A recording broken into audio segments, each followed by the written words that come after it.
Have you ever been told, just pray more and your depression will go away? Anxiety is just weak Imaan. If you were closer to Allah, you wouldn't feel like this. Let me ask you something honestly. If depression was weak faith, then why did some of the strongest believers in history experience deep grief? Today, we're talking about mental health in the Muslim community, without shame, without denial, and without pretending. Right now, anxiety and depression are rising across the world. Students feel academic pressure. Young people feel lost between cultures. Many feel lonely, even when surrounded by family. But when they try to open up, they hear, it's just waswasa. Stop overthinking. Be grateful, others have it worse. And slowly, they stop talking. They start smiling on the outside and struggling in silence. But Islam never asked us to fake strength. There was a year in the life of the Prophet, peace be upon him, known as the Year of Sorrow, when he lost his beloved wife Khadija and his uncle Abu Talib. He felt deep grief. He experienced emotional pain. That grief did not make him weak. It made him human.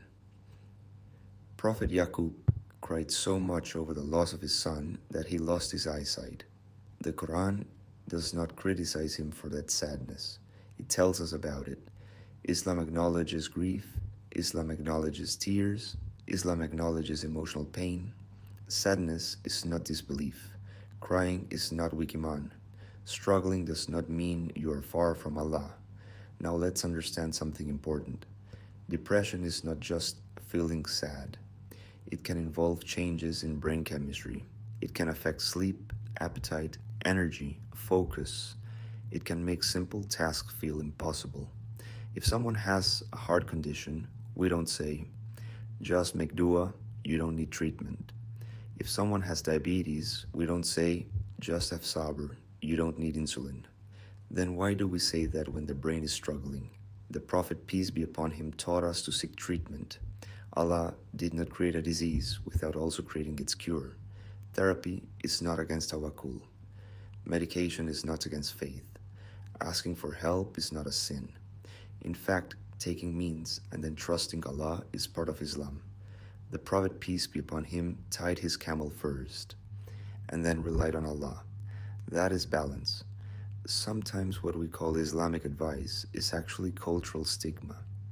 We confuse patience with silence, we confuse strength with suppression, but unspoken pain doesn't disappear, it just grows heavier. Maybe you're watching this and thinking, I pray, I fast, I try to be a good person, so why do I still feel empty? Listen carefully. Your sadness does not mean Allah is disappointed in you. Your anxiety does not mean your faith is broken. Your struggle does not cancel your Iman. Sometimes your test is internal. Sometimes your jihad is against your own thoughts. And surviving that every day takes courage. Real courage. So the next time someone says, just strengthen your Iman, you can say, I'm strengthening my Iman, and I'm taking care of my mental health too. Because Islam does not shame the struggling heart. It honors it. And if you're fighting battles inside your mind that no one sees, Allah sees them. And that is enough.